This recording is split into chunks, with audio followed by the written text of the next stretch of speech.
Türkistan Haber Ajansı haberlerine hoş geldiniz. Doğu Türkistan Sürgün Hükümeti'nin Dışişleri ve Güvenlik Bakanı, Doğu Türkistan Milli Uyanış Hareketi'nin lideri Salih Hudayar'ın "Uluslararası Hukuk, Doğu Türkistan'ın bağımsızlık hakkını doğruluyor" adlı makalesi 13 Kasım'da Doğu Türkistan Postası'nda yayınlandı. Makalede şöyle deniliyor: Çin Halk Cumhuriyeti'nin 1949 sonlarında Doğu Türkistan işgal etmesinden bu yana ülke yasa dışı işgal altında bulunmaktadır.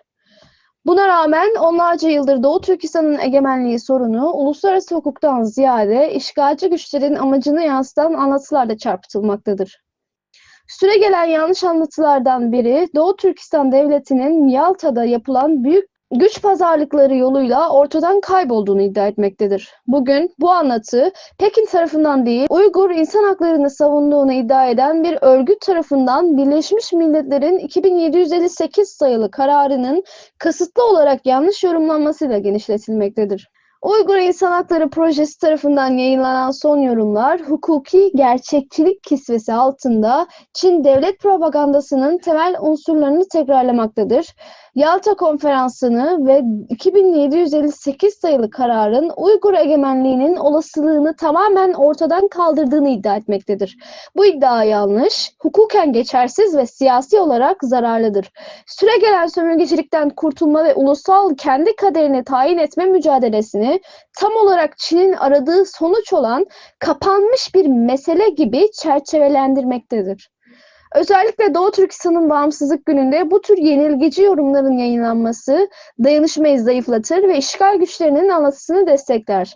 Bağımsızlık anma törenleri bunu reddetmeli, ulusal egemenlik hakkını güçlendirmelidir. Tarihsel kayıtlar nettir. Doğu Türkistan'daki Uygur Devleti uzun bir öz yönetim geleneğine dayanmaktadır. Binlerce yıl boyunca bugünkü Uygurların ataları Doğu Türkistan'da bağımsız şehir devletleri, krallıklar, hanlıklar, imparatorluklar ve cumhuriyetler kurmuşlardır. Bunlar arasında eski Tarım Havzası devletleri, Hun İmparatorluğu, Türk Kağanlığı, Uygur Kağanlığı, Karahanlı Devleti, İdikut Uygur Devleti, Yarkent ve Turpan Hanlıkları yer almaktadır. Bu oluşumlar Avrasya diplomasisi, kültürü ve ticaretinde büyük katkı sağladı. Mançu ve daha sonra Çin yönetiminden çok önceye dayanan sürekli bir siyasi geleneği kurdular. 1759'da Manchu Qing İmparatorluğu Doğu Türkistan'ı işgal etti ve 1864'e kadar entegre etmeden askeri bir koloni olarak yönetti. 1759 yılında Manchu Qing İmparatorluğu Doğu Türkistan'ı işgal etmiş ve 1864'e kadar bölgeyi entegre etmeden bir askeri koloni olarak yönetmiştir. Bu dönemde Uygur direnişi kesintisiz olmuş, 42 ayaklanma kaydedildi. Doğu Türkistan 1865'te Yediteşeher Devleti olarak kısa süreli bağımsızlığını yeniden kazanmış, ancak tekrar işgal edilmiş ve 1884'te yeni toprak, yeni bölge anlamına gelen Şincan adı verilmiştir. Bu adlandırma Qing yönetiminin sömürgeci niteliğini açıkça ortaya koymaktadır. 20. yüzyılda Uygurlar ve diğer Türk halkları önce 1933'te ve sonra 1944'te olmak üzere iki kez Doğu Türkistan Cumhuriyeti olarak bağımsızlıklarını ilan ettiler. Her iki cumhuriyette Montevideo Sözleşmesi'nde devlet olma kriterlerini, yani kalıcı bir nüfus, tanımlanmış bir bölge, etkili bir hükümet ve dış ilişkiler yürütme kapasitesini karşıladı. Yabancı işgal bu egemenliği kesintiye uğrattı, ancak kesinti uluslararası hukuka göre devlet olma durumunu ortadan kaldırmaz. Çin Halk Cumhuriyeti 12 Ekim 1949'da işgal ettiğinde Doğu Türkistan geleneksel uluslararası hukuk uyarınca egemen devlet olma için geçerli yasal standartları karşılıyordu. Uygur İnsan Hakları Projesi'nin Uygur Devleti'nin küresel tercihler güçlü devletler tarafından alınan ve uluslararası hukukta kodlanmış kararlar nedeniyle ortadan kalktığı iddiası, Yalta Konferansı'nın Sovyetler Birliği'nin ilki pragmatizmle takas ettiği an olduğunu ve Birleşmiş Milletler 2758 sayılı kararının hiçbir küresel kuruluşun Çin'in toprak iddialarını bir daha sorgulamayacağından emin olmasını sağladığını savunmaktadır. Yalta Konferansı'nda Doğu Türkistan konusu ele alınmadı. Konferans, Sovyetler Birliği'nin Japonya'ya karşı savaşa girmesi, Avrupa'daki savaş sonrası düzenlemeler, Mançurya'daki tavizler ve dış Moğolistan'ın bağımsızlığı konularına odaklandı. Yalta'da yapılan hiçbir anlaşma Doğu Türkistan'ı Çin'e devretmedi veya Çin'in Doğu Türkistan üzerindeki egemenlik iddialarını hiçbir şekilde ele almadı. 1971'de kabul edilen Birleşmiş Milletler Genel Kurulu kararı 2758'de toprak sorunlarıyla aynı derecede ilgisizdir. Kararın metni yalnızca Birleşmiş Milletler'de Çin'i hangi hükümetin temsil edeceğini ele alarak koltuğu Çin Cumhuriyeti'nden Çin Halk Cumhuriyeti'ne devretmektedir. Çin'in sınırlarını tanımlamaz, Pekin'in toprak iddialarını onaylamaz veya Tayvan ya da Doğu Türkistan gibi herhangi bir ulusun egemenliğini ortadan kaldırmaz. Güncel hukuki analizler 2758 sayılı kararın yalnızca temsil meselesiyle ilgili olduğunu teyit etmektedir. Doğu Türkistan konusundaki sessizlik yasal statüsünü ortadan kaldırmaz, meseleyi çözümsüz bırakır. Uluslararası hukuk, ele geçirme ve işgalin gayrimeşruluğu konusunda da aynı derece açıktır. 1907 Lahey düzenlemeleri ve 4. Cenevre Sözleşmesi işgal ve ilhakın yasal egemenlik sağlamadığını ve işgalci bir gücün kendi sivil gücünü işgal altındaki topraklara yerleştiremeyeceğini ortaya koymaktadır. Birleşmiş Milletler Genel Kurulu'nun 3314 sayılı kararı askeri işgal ve işgali saldırganlık olarak tanımlamakta ve saldırganlık sonucu elde edilen hiçbir toprak kazanımının yasal olarak tanınamayacağını teyit etmektedir.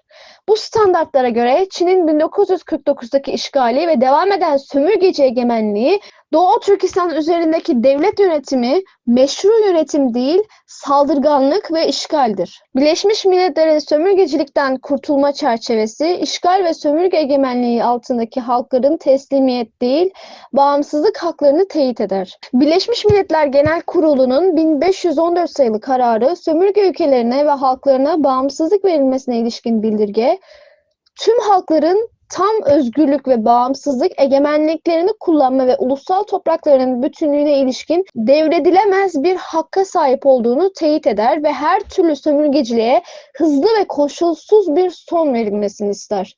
2625 sayılı karar, devletler arasında dostane ilişkiler ve işbirliğine ilişkin uluslararası hukuk ilkelerine ilişkin bildirge, halkların siyasi statülerini özgürce belirleme hakkını yeniden teyit eder ve devletleri halkları kendi kaderlerini tayin etme, özgürlük veya bağımsızlıklarından mahrum bırakan eylemlerden kaçınmaya mecbur kılar. 3070 sayılı karar, sömürge ve yabancı egemenliği altındaki veya yabancı boyundurluğu altındaki tüm halkların kendi kaderini tayin etme, özgürlük ve bağımsızlık hakkının devredilemez olduğunu yinelemekte ve devletleri ulusal kurtuluş hareketlerini desteklemeye çağırmaktadır. 1990-130 sayılı karar, işgalden, sömürge egemenliğinden ve ırkçı rejimlerden bağımsızlık elde etmek için silahlı direniş de dahil olmak üzere mevcut tüm yolların meşruiyetini yeniden teyit etmektedir. Bu ilkeler, işgalci uluslararası tanınma kazandığı veya zaman geçtiği için geçerliliğini yitirmez. Çin'in Doğu Türkistan'daki politikaları yerleşimci sömürgeleştirme, zorla demografik değişim, fiziksel ve kültürel yıkım ve soykırım bölgenin işgal altındaki ülke statüsünü zayıflatmak yerine güçlendirmektedir. Aşırıcılık, ayrılıkçılık veya terörizm olarak etiketlemek, bir halkın meşru dışsal kendi kaderini tayin etme arayışını suç haline getirmek ve uluslararası hukuk kapsamında hesap verilebilirlikten kaçınmak için tasarlanmış siyasi bir taktiktir. Yalta'dan 2758 sayılı karara argümanı hukuki gerçekçilik değil, sömürgeci egemenliği normalleştirmeyi ve Doğu Türkistan direnişine uluslararası desteği engellemeyi amaçlayan retorik bir silahtır. Uluslararası hukuk Doğu Türkistan'ın egemenliğini ortadan kaldırmaz. Aksine onaylar. Çin'le Doğu Türkistan arasındaki çatışma bir iç mesele değil, saldırganlık, sömürgeci işgal ve kendi kaderini tayin hakkının reddedilmesinden kaynaklanan uluslararası bir anlaşmazlıktır. Doğu Türkistan'ın egemenliği için pencerenin kapandığını ilan etmek, uluslararası hukuku değil, Çin propagandasını tekrar etmektir. Tarih, hukuk ve vicdan aynı yönde işaret etmektedir. Doğu Türkistan hala işgal altındadır ve sömürgeden kurtuluşla yeniden bağımsızlık mücadelesi sürmektedir. Adalete bağlı hükümetler ve kuruluşlar Doğu Türkistan'ı işgal altındaki bir ülke olarak tanımalı ve Doğu Türkistan halkının kendi kaderini kendi tayin etme hakkı ve bağımsızlık hakkını desteklemelidir. Bunun altındaki her tutum, uluslararası hukukun bizzat reddettiği sömürgeci statükoyu meşrulaştırma riski taşır. Türkistan'ı işgal altındaki bir ülke olarak tanımalı ve Doğu Türkistan halkının kendi kaderini kendi tayin etme hakkı ve bağımsızlık hakkını desteklemelidir. Bunun altındaki her tutum, uluslararası hukukun bizzat reddettiği sömürgeci statükoyu meşrulaştırma riski taşır.